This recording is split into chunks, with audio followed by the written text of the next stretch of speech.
नमस्ते साथीहरू, स्वागत छ मेरो युट्युब च्यानलमा। म चाहिँ आज केही समय पछाडि यो ढिँडोको भिडियो लिएर आएको छु है। आज कामको व्यस्तता चाहिँ धेरै थियो अनि त्यही भएर आज चाहिँ हल्का फुर्सद मिलाएर तपाईँको चाहिँ चिकन टक्क हल्का ग्रेभी हालेको छ। त्यो तपाईँको चाहिँ गिरिराज भन्छ नि, त्यो सार कुखुरा। अनि यो चाहिँ तपाईँको चाहिँ कोदो हल्का मात्र राख्यो अनि फापर र मकैको मिक्स ढिँडो है त। सुरु गरौँ है। हस् त, नमस्ते। कस्तो भयो होला यार?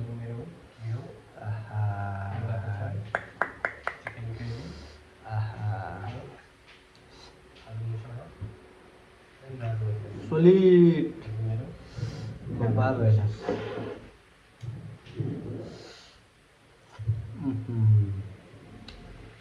यो चाहिँ हरियो खोर्सानी थिएन, यसले कालो खोर्सानी पनि डढायो।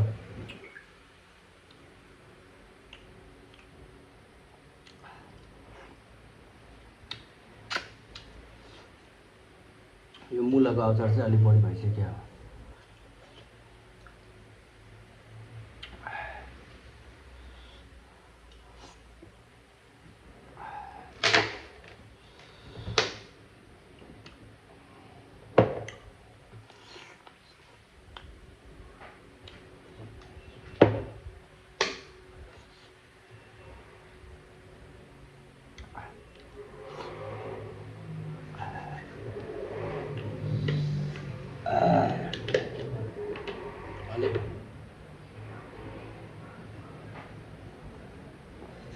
पानी चाहिँ बोतल राख्नु बिर्सेछ। आज मेरो एउटा भिडियो सही खिचेर गर्नु है त। अब है सुरु है। अब रेडी है त। के गर्दा गरे? नमस्ते। आज म छिरा खाना लिइरहेको छु। यो ढिँडो ए माने मेरो भिडियो बिगारिदिएर के राख्छ यार? Chicken gravy. यो मुलाको अचार। यो भैखन्ने। अनि यो आलु मसला ग्रेभी। यो राजमाको ग्रेभी। त्यहाँ तपाईँको यो सुकिया खोर्सानी पोलेको। अब चाहिँ म खान चाहन्छु। कस्तो छ? हाल्न नआइकन खाऊ है केटाहरू। सोलिड भएछ ल। अब खोर्सानी।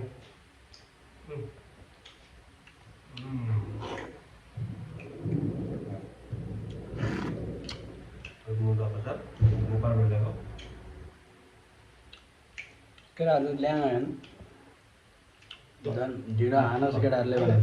अब मलाई पठाऊ है। मेसेन्जरमा भिडियो चाहिँ पठाएँ है।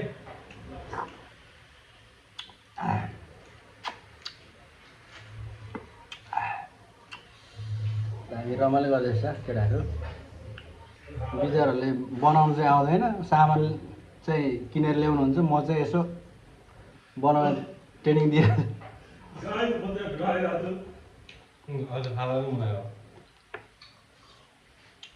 हाल्नु दाजु।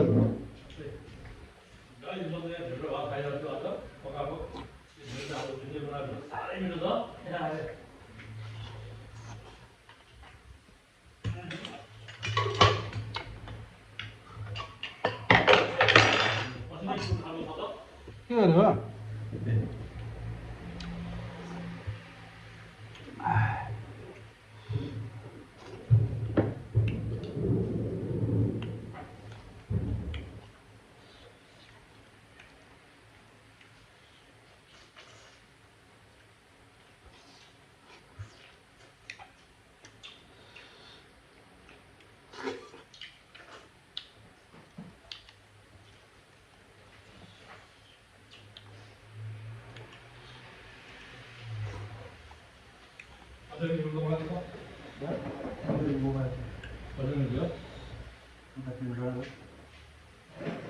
नबोलाउनु हौ साथीहरू, नबोलाउनु।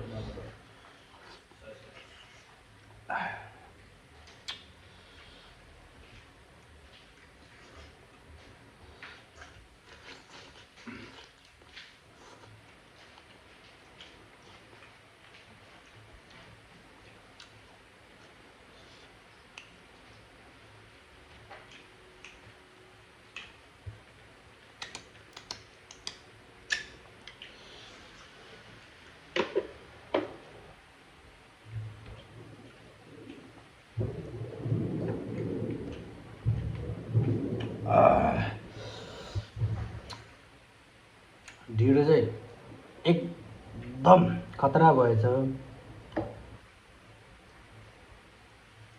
टक्कसँगले आज चाहिँ हाम्रो साथीहरू हुनुहुन्थ्यो, यसो भाग लाउनु पऱ्यो नि त, आफू मात्र फेरि खान्छु हुनु पनि भएन, त्यही भएर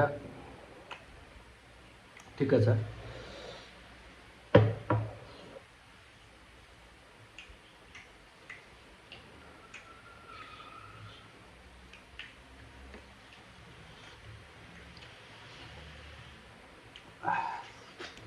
बबल भएको छैन अहिले ठिक चाहिँ छैन, एकदम मिठो खतरा भएको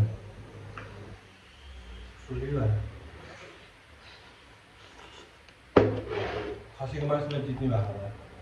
मासु कुखुराको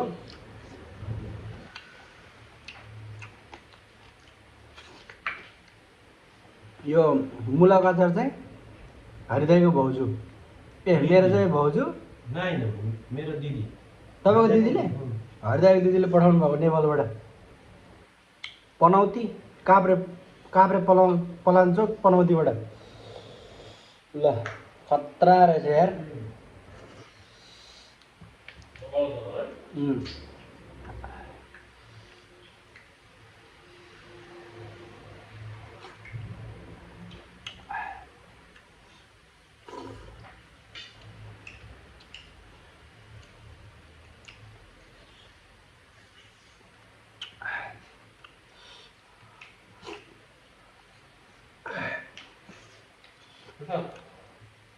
पोलेको खोर्सानी हाल्दा दामी हुन्छ।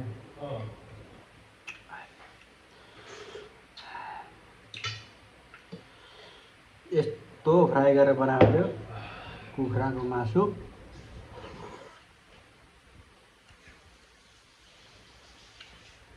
मासु स्वाद आउनुमा कटिङ पनि फरक पर्छ नि त, कटिङ हर्ताइले गर्दा।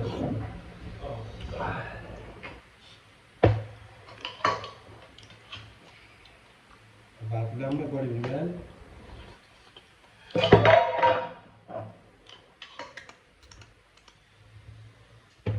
साथीहरूले गर्न लाग्यो हो।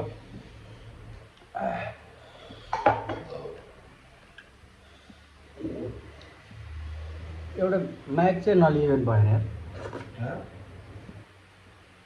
माइक एउटा चाहिँ नलियो भएन। त्यो ल्यायो भने के हुन्छ? बाहिरको आवाज आउँदैन भन्छ, मैले नि सुनेको।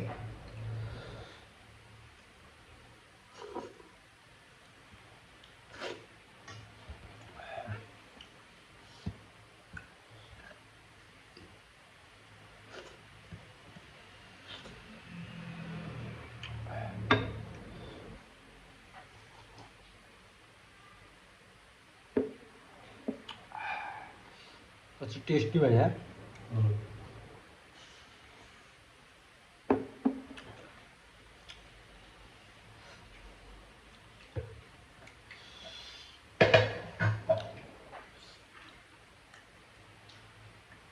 सुनमा सुगन्ध, नेपालबाट आएको